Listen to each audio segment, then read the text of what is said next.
صحابہ کرام رضی اللہ عنہم کا مختلف قبائل اور اقوام عرب کو دعوت دینا۔ حضرت زمام بن ثعلبہ رضی اللہ عنہ کا قبیلہ بنو سعد بن بکر کو دعوت دینا۔ حضرت ابن عباس رضی اللہ عنہما فرماتے ہیں کہ قبیلہ بنو سعد بن بکر نے حضرت زمام بن ثعلبہ رضی اللہ عنہ کو اپنا نمائندہ بنا کر حضور صلی اللہ علیہ وسلم کی خدمت میں بھیجا۔ انہوں نے مدینہ پہنچ کر مسجد کے دروازے پر اپنا اونٹ بٹھایا اور اس کی ٹانگوں میں رسی باندھی، پھر مسجد میں داخل ہوئے۔ اس وقت حضور صلی اللہ علیہ وسلم اپنے صحابہ رضی اللہ عنہم کے ساتھ بیٹھے ہوئے تھے۔ حضرت زمام رضی اللہ عنہ بڑے مضبوط اور زیادہ بالوں والے آدمی تھے۔ ان کے سر پر بالوں کی 2 زلفیں تھیں۔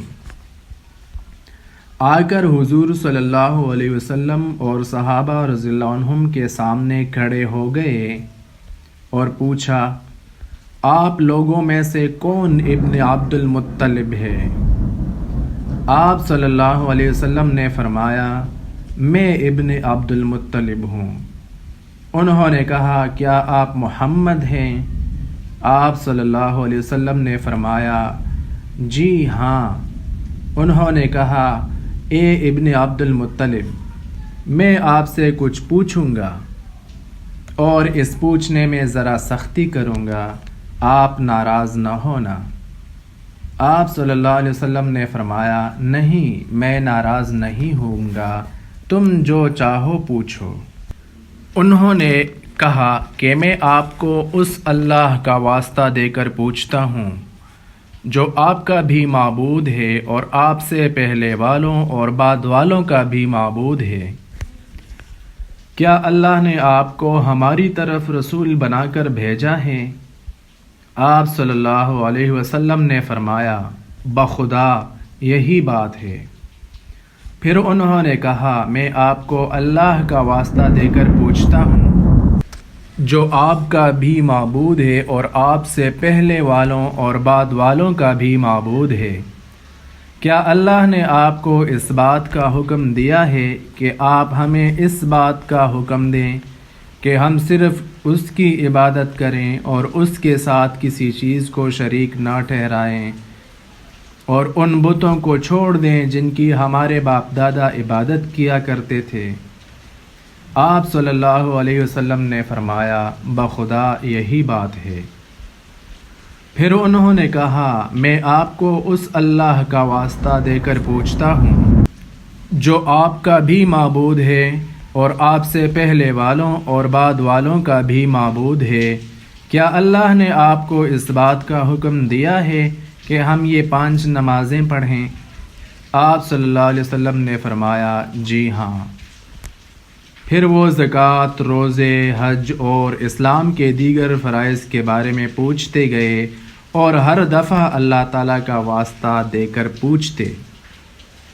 جب ان سوالات سے فارغ ہو گئے تو کہا، اشہد ان لا الہ الا اللہ و اشہد ان محمد رسول اللہ، اور میں ان تمام فرائض کو ادا کروں گا اور جن باتوں سے آپ نے روکا ہے ان سے میں بچوں گا اور اس میں اپنی طرف سے کمی یا زیادتی نہیں کروں گا۔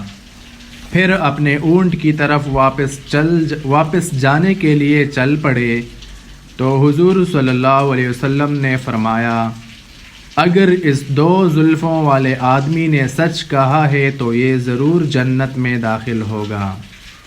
چنانچہ انہوں نے اپنے اونٹ کے پاس آ کر اس کی رسی کو کھولا اور واپس چل دیے۔ جب یہ اپنی قوم میں پہنچے تو سب ان کے پاس جمع ہو گئے تو سب سے پہلے انہوں نے یہ کہا کہ لات اور عزیٰ کا برا ہو۔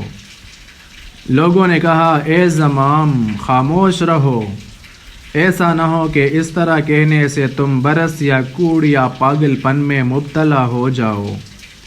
انہوں نے کہا، تمہارا ناس ہو، یہ لات اور عزیٰ اللہ کی قسم نہ نقصان پہنچا سکتے ہیں اور نہ نفع۔ اللہ تعالیٰ نے اپنا رسول بھیجا ہے اور ان پر ایک کتاب اتاری ہے، اور اللہ تعالیٰ نے تم کو اس کتاب کے ذریعہ اس شرک سے نکال دیا ہے جس میں تم مبتلا تھے، اور پھر کلمہ شہادت پڑھ کر سنایا، اشہد ان لا الہ الا اللہ وحدہ لا شریک لہ وان محمدا عبدہ ورسولہ۔ اور انہوں نے تمہیں جن کاموں کا حکم دیا ہے اور جن کاموں سے روکا ہے، ان تمام احکام کو ان کے پاس سے لے کر میں تمہارے پاس آیا ہوں۔ راوی کہتے ہیں کہ شام ہونے سے پہلے ہی اس آبادی کا ہر مرد اور عورت مسلمان ہو چکا تھا۔ حضرت ابن عباس رضی اللہ عنہما فرمایا کرتے تھے کہ حضرت زمام بن ثعلبہ رضی اللہ عنہ سے زیادہ بہتر ہم نے کسی قوم کا نمائندہ نہیں سنا، اور واقعی میں یہ ہے کہ شام ہونے سے پہلے ہی اس آبادی کا ہر مرد اور عورت مسلمان ہو چکا تھا۔ ان لوگوں نے مسجدیں بھی بنائیں اور نماز کے لیے اذان بھی دیا کرتے تھے۔